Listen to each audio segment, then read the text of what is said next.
Okay, guys, I have early morning thoughts because I came across this think piece on, by the way, it's like 7 a.m. I don't have to be up. I woke up before my alarm. Basically, I can't sleep in anymore. But, anyways, I wanted to talk about this topic because I feel like a lot of people, but women specifically, have a problem with the idea of or with the concept of submitting to your husband. But I'm going to explain why it's not the thing that people think it is, because people have this misinterpretation of what it actually means to submit, and also it's been misconstrued as, oh, submitting to someone means they're just bossing you around and telling you what to do. But in actuality, submission is a gift you choose to give to somebody. It has never been about the person being in control. In order to submit, if I'm submitting to someone, I'm choosing to do that willingly, right? It's my choice, not the person who I'm submitting to. It's my choice as a person to submit to any authority. And I want people to understand that submission is a gift, and it's a gift that you choose. It's something you choose for yourself, and it's something you choose to do. So you hold the power. To For a woman to submit to any man is in her control, right? Not the man's. So this is where you have to look at the power dynamics, because people misunderstand that a woman who chooses to submit is actually choosing to give some of her own authority to someone else. But that at the root of submission is actually a deep trust and respect for that person. So this is why I feel like people have a problem with the idea of, or especially like in the Bible, it says submit to your husband. Now, yes, are there men who, with toxic mentalities, who believe a woman is just supposed to submit to them because they're men? Yes, and that's not what the Bible says, right? The Bible doesn't say women are to submit to any man. It says women submit to specifically just your husband. And why is that an important specific parameter that the Bible gives women? Well, one, there's very specific things that the Bible, instructions that the Bible gives for husbands and wives. Very specific things. Like how husbands are to love their wives and how wives are to love their husbands, XYZ. But I don't want to really get into that. Anyways, let's go back to my top, what I wanted to say before I distract myself again. So basically, submission is submission is a choice, and it's you choosing to trust in someone else's leadership and guidance over your life. And you submit every day without realizing it. If you have a boss, you are submitting to their authority over them being able to tell you what to do and you having to do it. You can have a mentor that you submit to. You listen to and take heed to the advice that your mentor gives you over certain aspects of your job. If you have parents, you're submitted to their authority as your parent. You listen to the things that they tell you and ask of you, right? So, you're submitted to other people without calling it submission, right? But if you have a boss, a mentor, authority, a police officer, someone who has authority over you, you are submitted to their authority. If a police asks you to do something and you don't do it, right? Don't you get in trouble for not following instructions of a police officer if are being detained, right? So anyways, submission is pretty much you're respecting the authority of that that person has. But authority, in order to submit to that authority, you have to trust it. The reason a lot of times people don't submit to the authority of other people is because they don't trust that person, right? So if you are in a marriage and you have trouble submitting to that person, what to me it's showing is that you don't actually trust that person. There's something where it's like, if you want to have 100% control all the time, right? And I feel like this is why I don't think people understand some of the intrinsic values of femininity and masculinity, because I really do think most women would prefer a husband who is a good leader, who can make those tough decisions, that they don't have to do all of the heavy lifting and decision making. But a lot of women have been forced into taking on that more authoritative leadership role in their relationship.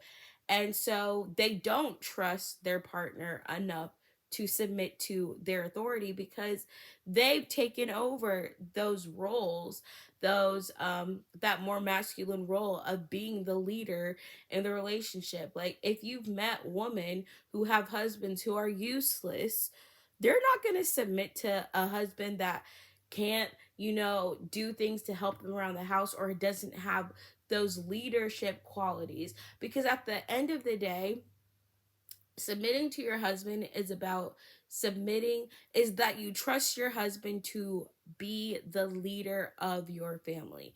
And you're not going to do that ever. No woman is going to submit to a man who can't lead them. And in order for someone to lead you well, they have to love and respect you, right? If I'm going to trust someone to guide me or to lead me, or my entire family, I have to trust your leadership. And so what I honestly think is, a women who have an issue with the notion of submission, in my opinion, have just never had someone, or have not had someone that they have fully trust to lead them. They have not met someone that they feel entirely safe with letting them lead or take care of them, right? And I feel like that is why most people will take issue with the idea of submission, because they don't understand that the right person you are going to submit to because you trust their leadership. It has nothing to do with oh, because they're a man and because I'm a woman, blah blah blah. It's not about that. It's about, okay, I know you love, respect, and care for me, and are looking out for the best interest of me, and if you have children, the family, whatever. So you're trusting that man's leadership over your family. And to do that, you have to fully trust and respect that person. So if you're not fully trusting and don't have respect for the person you're with to lead, you'll never submit to them, right? Because again, you can't submit to something you're not secure in, right? Most people, you know, there's there has to be a trust. In order for you to submit to anything, you have to trust that authority, and that the leader, the authority and leadership of that person, right? If you've ever had a bad boss, right, you could tell your boss didn't know what they were talking about, barely did their job, didn't help out with anywhere, right? Most people with bosses that were poor leaders, most of the workers do whatever they want. If they don't respect their boss, they're not going to submit to the things their boss tells them. Yeah, they might get the work done, but they have absolutely no respect for their boss. And so the authority that the boss really has is just positional, right? And that's what some men use. They're like, well, I'm a husband, I'm your husband, so you have to do what I say, right? And that's a purely, they're not actually good leaders. They're not, you know, a real part of the team. They're not taking care of the people around them, but they still expect your submission. You know, that's a show of poor leadership. And that's the probably highlighted example people have in their minds of, oh yeah, I don't need to submit to a man because XYZ, because they're used to being around poor leadership. But when you have good leadership, it's really not hard to submit to good leadership. It's like, oh, I trust my boss is looking out for my best interest. Oh, I trust that they actually care and respect my input and my decisions and are taking to account, because a good leader prioritizes the people around them anyways. That's what I feel like people misunderstand. The leadership, the example of leadership that the Bible displays is servant leadership. So it's not about, oh, I'm just the authority that's going to tell you and boss you around and tell you what to do. It's, how can I serve you? How can I help you as your leader? And if you don't have a husband that's a servant leadership model, then yeah, you're going to probably struggle with the concept of submit to your husband. But when you have a husband that you know his priority is to serve your best interest and the best interest of your family, like he's prioritizing taking care of you and your family, it's not hard to trust in their leadership for your family. So at the end of the day, I think it's about, if you don't have the right partner, that's going to be a hard concept for you to understand. But with the right person, I don't feel like submission is, I feel like submission comes naturally with the right person. It's not even something that you have to fully figure out. It's just like, oh, this person's been prioritizing and taking care of these things and doing all the things. I know I can trust this person to lead or guide me or make decisions that are in the best interest of me and other people. When you are around people, when you have someone who's a good leader, it's not a problem. Poor leaders make for poor relationships. And that's really just what it comes down to. So, yeah, that's my take on it. I feel like there was something else I was going to say. Yeah, I feel like I've witnessed I feel like a lot of women who don't like that idea, like I said, specifically for me, I feel like are used to having to be the leaders in the relationship.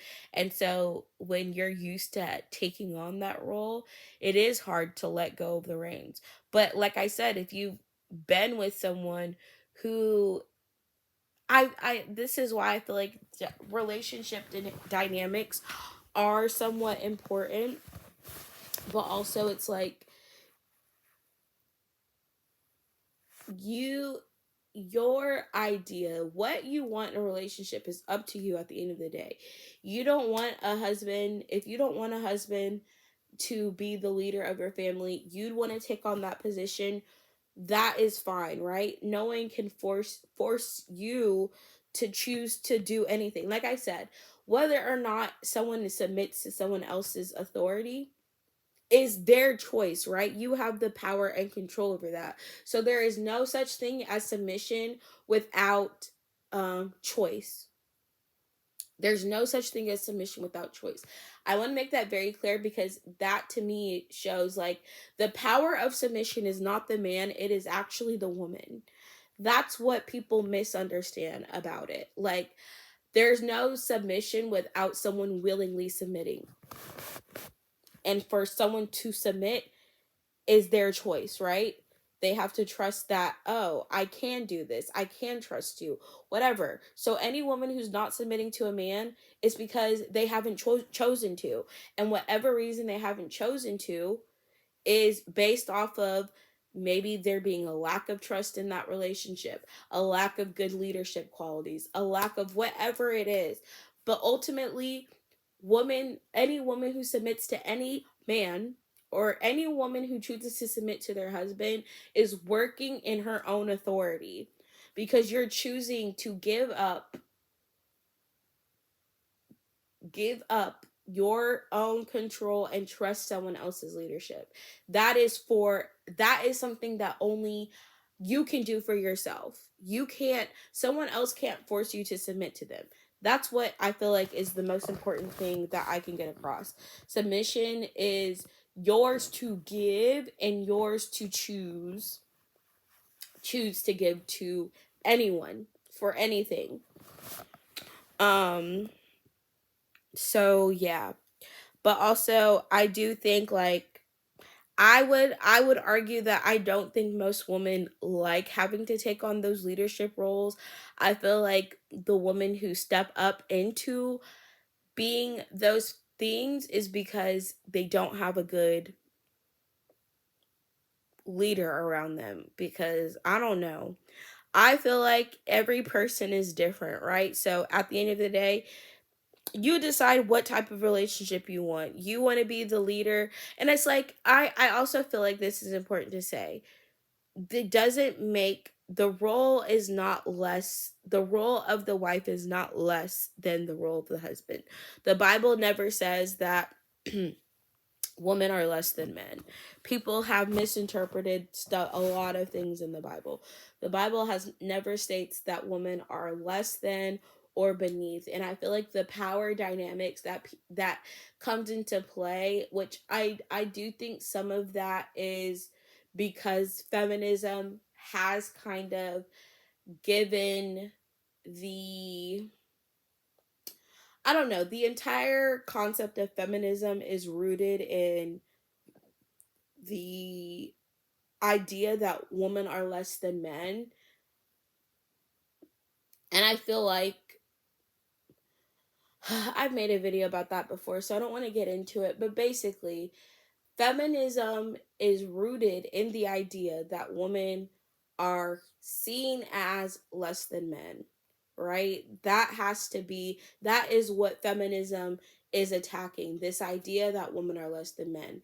But the idea that women are less than men exists only in feminist thought and in what's the word, misogynistic men, right? So if anyone who views a woman as actually being less than men, you think that way either because you have a feminist worldview or because you're actually a misogynist.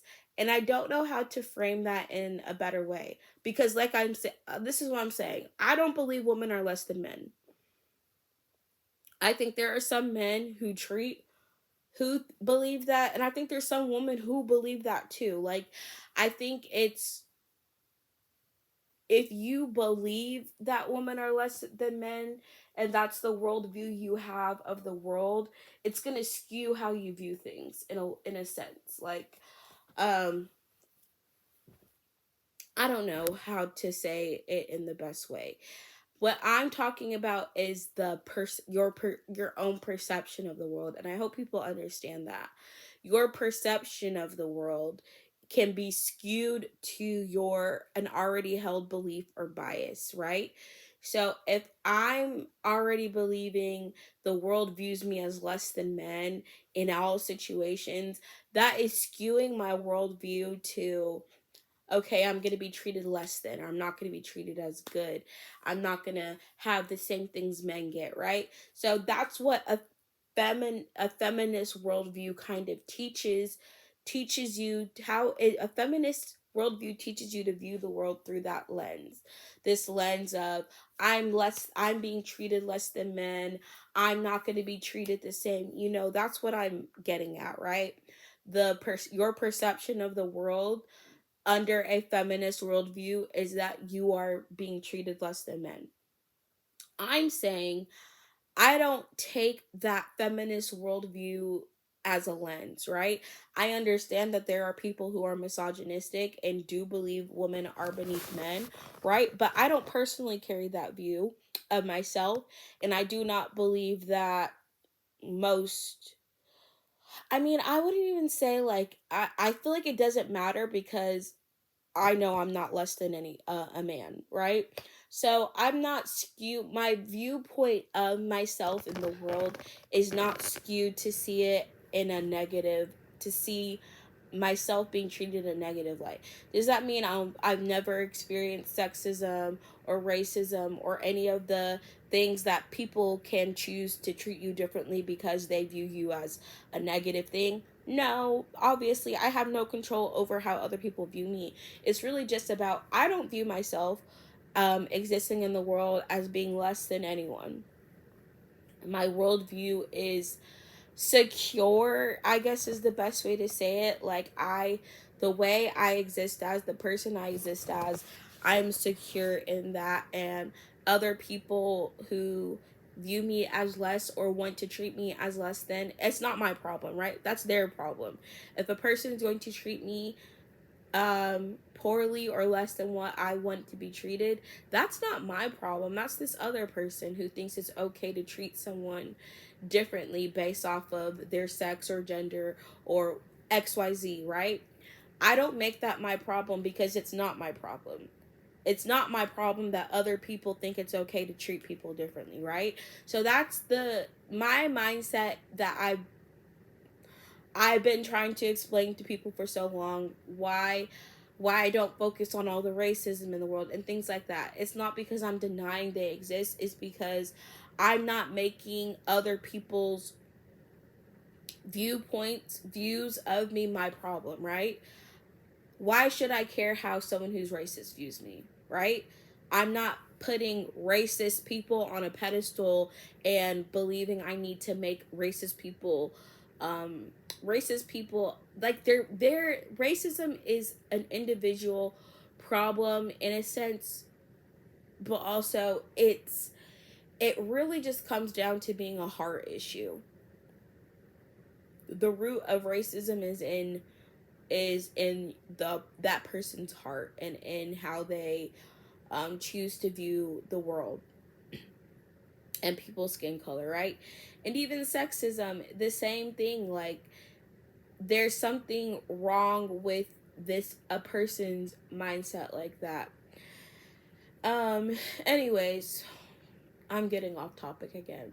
Basically, I just think like people's idea of submitting to your husband being this negative thing, I feel like is rooted in not having, either being used to having to always take the lead in things, or not having good leadership in your life. Because like I said, if your husband has proven themselves to be a good leader, I don't think that it's even I don't think there's an issue. It's never an issue submitting to good authority. It's only an issue submitting to bad authority or poor leadership. That's where people struggle with submission. And I feel like that's what I'm just going to point out. Basically, my entire video is about people don't have a problem submitting. They have a problem submitting to bad leadership and poor authority. Yeah. And that's my take on it. Like I said, I feel like a good leader has never been someone, like, a good leader is not hard to submit to. That's at the end of the day. But ultimately, the other part that I want to make very clear is that submission is a choice that you have authority over. Like, you choose to what you submit to and what you don't submit to, right? But everyone submits to a authority. Whether you think you do or not, you are submitted to someone's authority, even if you don't think you are.